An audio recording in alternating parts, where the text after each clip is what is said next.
First of all, thank God our officers are okay, and clearly they averted a greater tragedy with a person with over 20 arrests, a real career criminal. We have 4 people that were shot, and we're able to have a real account of what's actually occurred due to what I believe is the partnership with the TA and the police department. We have a number of cameras, not only on the train, but on the platform, as well as the body-worn cameras of our officers. So I'm joined here with the head of the MTA, John Lieber, as well as the police commissioner and the chief of department and our entire team. We'll give you an account of what took place on the transit system. So I'm going to turn it over to John Lieber. Thank you, Mayor. Many times there's violence, especially shots fired on a train. It breaks New Yorkers' hearts. We know this is a special place. This is the way that New Yorkers get around to live their lives, and we must make it safe. And a day like today really is puts a hole in New York's heart. I'm especially concerned about bystanders, people who are just trying to get where they're going, being the victims of harm in this situation. But let's not forget why this started. It started because somebody wanted to come into the transit system with a weapon, somebody who, as the mayor said, had a history of crime and a history of violence and even gun charges, I'm told. So we bless the officers and the mayor and the police and the NYPD who every day puts people out there to make sure that people who get on the transit system do not have to encounter people with weapons. In this case, that's what those officers were doing. They were trying to prevent somebody who had a weapon from getting on the train, and terrible things occurred because he resisted a penalty.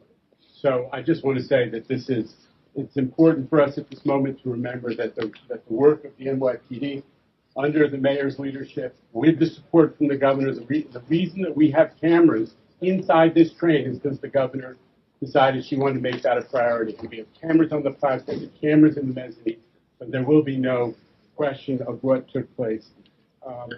And even at these terrible moments, I have to remind New Yorkers that because of the work that we've all been doing under this team's leadership, crime is down in the subway.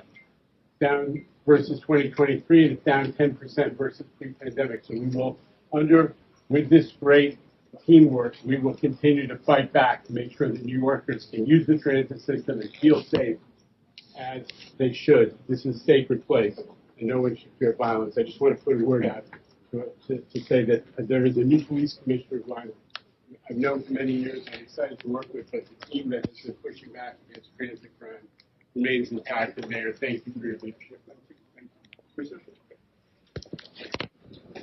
Thank you, sir. Police Commissioner Tom Donlon. It's unfortunate that I'm here leaving many of you under these circumstances. But in my 30 years of law enforcement, I've learned that policing is a very, very difficult job. First, I want to thank the doctors, my staff at Brookdale Hospital. They're working for them. Great work they do. I also want to thank the men and women of the New York City Police Department who put their lives on the line every day, 24/7. As I said, this is a dangerous job. And today was another reminder of that. A few moments ago, I spoke with Officer Gray's family. He's in good spirits. He's expected to make a full recovery. We will be working through the timeline of today, but make no mistake, the events that occurred on the Sutter Avenue station platform were the results of an armed perpetrator who was confronted by our officers doing the job we asked them to do. There will be a full and thorough investigation conducted into this incident, as we always do in cases like this. But right now, we are grateful that our officer will be okay. Now, the Chief of Department, Jim Banks. Thank you, Commissioner Donlon. First, I just want to let everyone know that this incident is only a few hours old. The details that I will provide are subject to change, but I did have an opportunity to review body worn camera and other cameras there, and I'm going to give you the facts that I know right now. At about 3:04 p.m., you had two police officers who were assigned to the 73rd Precinct doing duty on the L line, which is an elevated train line at the corner of Van Sinderen and Sutter Avenue in the 73rd Precinct. These officers they're assigned to the 73rd Precinct, but they were in the trains, which has been part of our strategy all year to help reduce crime, quality, and increase quality of life in train stations. The two officers are standing there. They observe a male walk in. They observe the male stand by the gate for a few moments. It was a very short time, and he walks in the gate without paying the fare. The officers immediately follow him. It's 3 flights up to the platform of the elevated train line. The officers are asking him to stop. The male is refusing to stop. At a certain point on the platform, the male mutters the words, "I'm going to kill you if you don't stop following." The officers are able to catch up to him. The male turns around. He confronts the officers. The officers are asking him to take his hands out of his pockets. They become aware that he has a knife in his pocket. They give numerous commands. The male basically challenges the officers, "No, you're going to have to shoot me."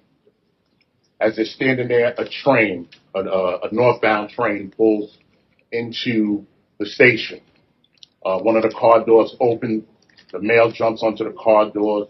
The officers are able to get onto the train with him, and they're again giving commands for him to put his hands down and to come with them. One officer deploys his taser. The taser was ineffective. Second officer deploys his taser. The taser is ineffective. The male jumps back off of the train onto the platform, and at one point he's advancing on one of the officers with his knife. The officer stands back. He draws his weapon, and then both officers at this point fire. They fire multiple rounds, and the male goes down. They're able to handcuff him and then subdue him. While they're subduing him, one of the officers realized that he's hit as well. The officer who was hit didn't stop, continued to do his duty. He helped his partner, put the man in handcuffs. They searched him, and when they saw where the man was wounded, they started performing life-saving measures by applying pressure to his wound, while this officer is also bleeding from his chest area. While they're working on the male, they become aware that other people are hit by gunfire as well.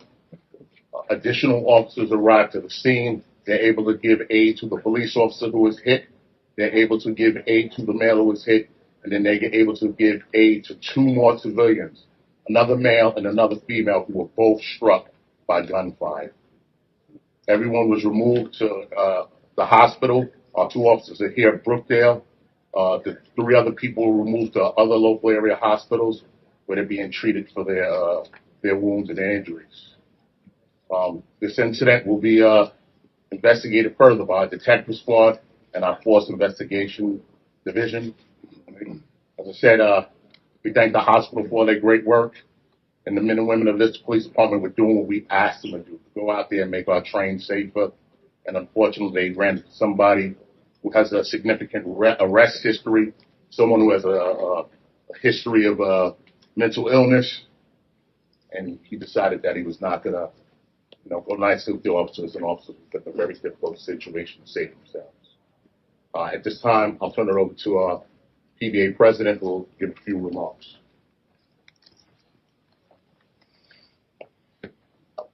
We're truly grateful that our brother police officer is on the road to recovery, thanks to the nurses and the doctors in this hospital.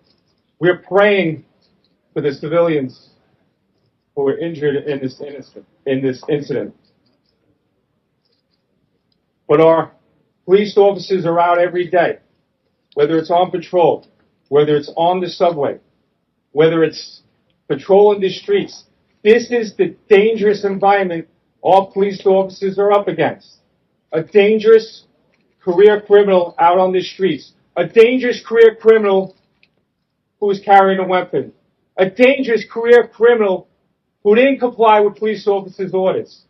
Who wasn't afraid to stab New York City police officers. The question needs to be answered. Why was this dangerous individual who was arrested numerous amounts of times, why was he out in the streets of the city of New York? We've been, as police officers and the PBA, been out in courtrooms across this city, courthouses, demanding change in our criminal justice system. We cannot do this alone. We need help from everyone involved in the criminal justice system. We need New Yorkers to finally demand change. This chaotic situation happened because of this career criminal. Demand change, New Yorkers. We cannot do this alone. But I'll tell you this, we're going to continue to be at courthouse to courthouse, courtroom to courtroom, and we'll bring the cameras and we'll continue to demand change in our criminal justice system. All right, so we're going to take a few questions. Obviously, like the Chief just said, this is fresh, subject to change. However, we'll take a few brief questions.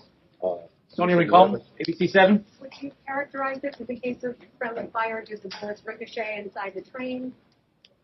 I don't like to use that term friendly fire, but absolutely we believe at this time that our officers were the only ones who discharged weapons at this time. I don't know if that'll change. So everyone that was struck this afternoon, we believe was by our officers. Kendall Green, Fox 5. Those victims, can you talk to us about their status, how they're doing as far as the officers as well? Absolutely. Well, first and foremost, I want each of those victims, everyone, to know that they have my prayers, their family has my prayers. I've seen too many gun violence, too much gun violence is my time, and with my time in the police department. So our officer was hit in the chest area, right under the armpit. It missed his vest, and actually he was hit. We don't know yet. We're still investigating. But he was hit multiple times, maybe by shrapnel as well, in the lower extremities as well as the face. But he has an entrance wound right under the left armpit, and the bullet lodged somewhere in his back. Our perpetrator in this was hit numerous times in the body and the abdomen area. One of the victims who was on the train was struck in the head, and another victim, the male victim, and the female victim was grazed. She's not likely. Hickey. Could the new interim police commissioner answer a question?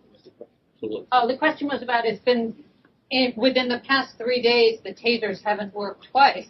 There have been 2 police news conferences since he took over. Is this something he's going to look into, tasers? I mean, the point of a taser is to stop so we don't get to this moment. Again, I'll let the police commissioner answer, but obviously we have our force investigation division that looks into every police involved shooting. So, we go into a thorough investigation after every police involved shooting. That's our force investigation division. But Okay, I could ask him another question. How does it feel? we stand on topic. Is that okay? This is your first news conference as interim police commissioner. Right. How did it feel? Feels fantastic. I worked for law enforcement for many, many years.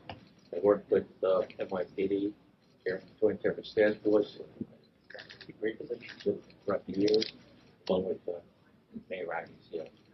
I first met Mayor Adams when he was Senate, and he was one of the few individuals that come to me and discuss terrorism, reacted, I'm always concerned about it. And that's why I have tremendous respect for the mayor and what's done throughout the years. Thank you, everybody.